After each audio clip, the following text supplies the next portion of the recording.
My dear friends and professionalist, I am Uday Singh advocate speaking.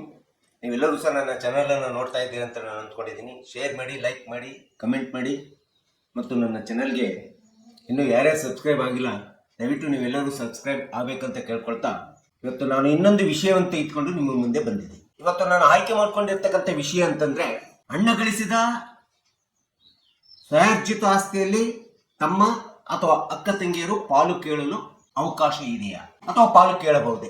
ಈ ಒಂದು ವಿಷಯದ ಬಗ್ಗೆ ಕುರಿತು ಈ ವಿಡಿಯೋ ಮೂಲಕ ಒಂದಿಷ್ಟು ನಾನು ತಿಳಿಸ್ಲಿಕ್ಕೆ ಇಷ್ಟಪಡ್ತಾ ಇದ್ದೇನೆ.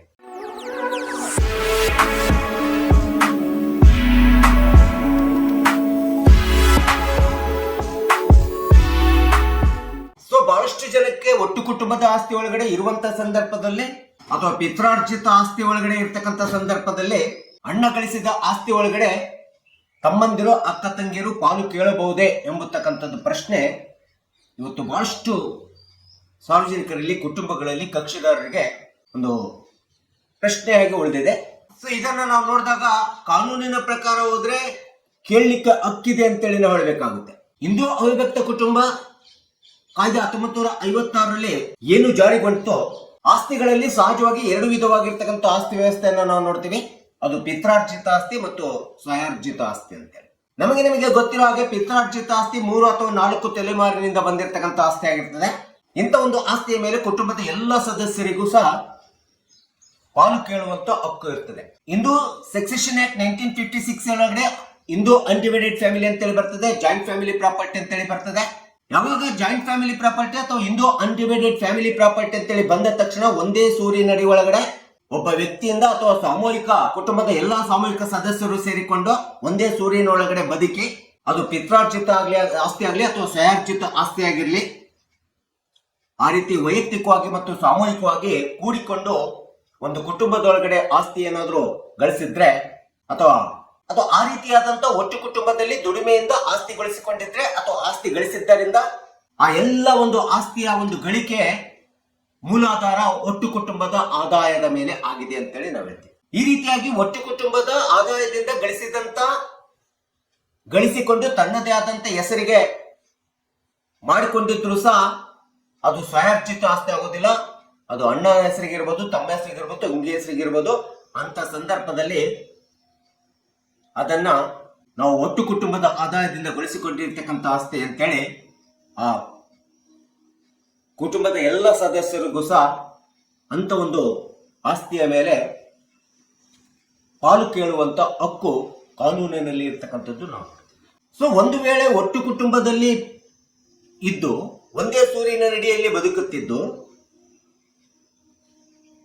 ಪಿತ್ರಾರ್ಜಿತ ಆಸ್ತಿ ಇರ್ತದೆ ಅಥವಾ ಹಿಂದೂ ಜಾಯಿಂಟ್ ಫ್ಯಾಮಿಲಿ ಪ್ರಾಪರ್ಟಿ ಅಂತೇಳಿ ಅಂದ್ಕೊಂಡು ಅಂತ ಒಬ್ಬ ಕುಟುಂಬದೊಳಗಡೆ ಒಬ್ಬ ವೈಯಕ್ತಿಕವಾಗಿ ತನ್ನದೇ ಆದಂತ ಸ್ವತಂತ್ರತೆಯಾಗಿ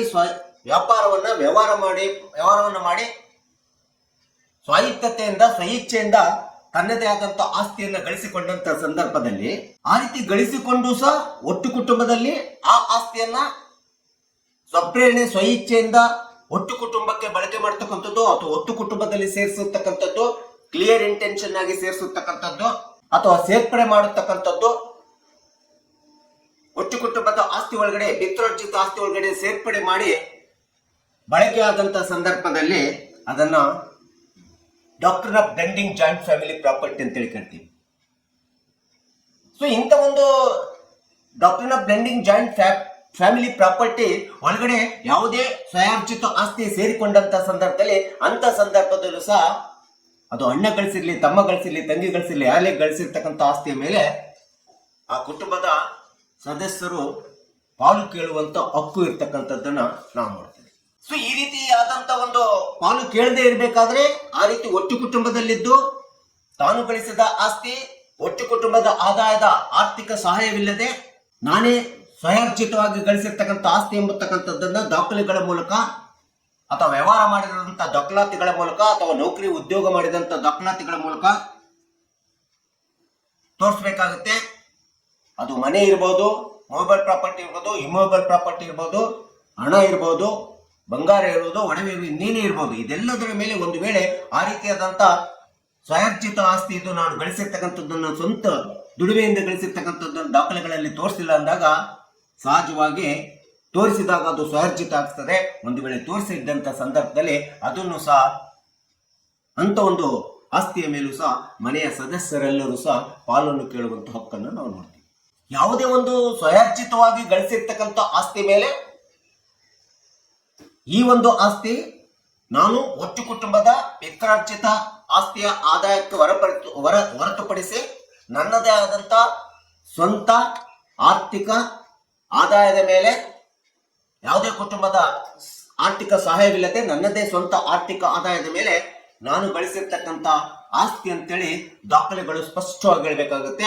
ಆಗ ಮಾತ್ರ ಅಂತ ಒಂದು ಸ್ವಯಾರ್ಜಿತ ಆಸ್ತಿ ಮೇಲೆ ಯಾವುದೇ ವಿಧವಾದಂಥ ಕುಟುಂಬದ ಸದಸ್ಯರು ಪಾಲು ಕೇಳಲಿಕ್ಕೆ ಬರುವುದಿಲ್ಲ. ಇಲ್ಲ ಆದ್ರೆ ಅದನ್ನ ಜಾಯಿಂಟ್ ಫ್ಯಾಮಿಲಿ ಪ್ರಾಪರ್ಟಿ ಅಂತೇಳಿ ಪರಿಗಣಿಸ್ಬಿಟ್ಟು ಎಲ್ಲರೂ ಸಹ ಪಾಲು ಕೇಳಬೇಕಾಗುತ್ತೆ. ಎಷ್ಟೋ ಜನ ಸರ್ಕಾರಿ ನೌಕರಿ ಏನ್ ಮಾಡ್ತಾರೆ, ಸರ್ಕಾರಿ ನೌಕರಿದಾರ ಆಗಿದ್ರು ಸಹ ಒಟ್ಟು ಕುಟುಂಬದ ಒಳಗಡೆ ಒಂದೇ ಸೂರ್ಯನಡಿ ಒಳಗಡೆ ಇದ್ಬಿಟ್ಟು ಪಿತ್ರಾರ್ಜಿತ ಆಸ್ತಿ ಒಳಗಡೆ ಅದರಲ್ಲಿ ಬರ್ತಕ್ಕಂಥ ಆದಾಯ ಮತ್ತು ತಾವು ಗಳಿಸಿರ್ತಕ್ಕಂಥ ಆದಾಯವನ್ನು ಸೇರಿಸ್ಬಿಟ್ಟು ಯಾವುದೋ ಒಂದು ಮನೆಯನ್ನು ಹೊಲವನ್ನು ಖರೀದಿ ಮಾಡಿದಂತ ಸಂದರ್ಭದಲ್ಲಿ ಅದು ಬ್ಲೆಂಡಿಂಗ್ ಪ್ರಾಪರ್ಟಿ ಆಗ್ತದೆ.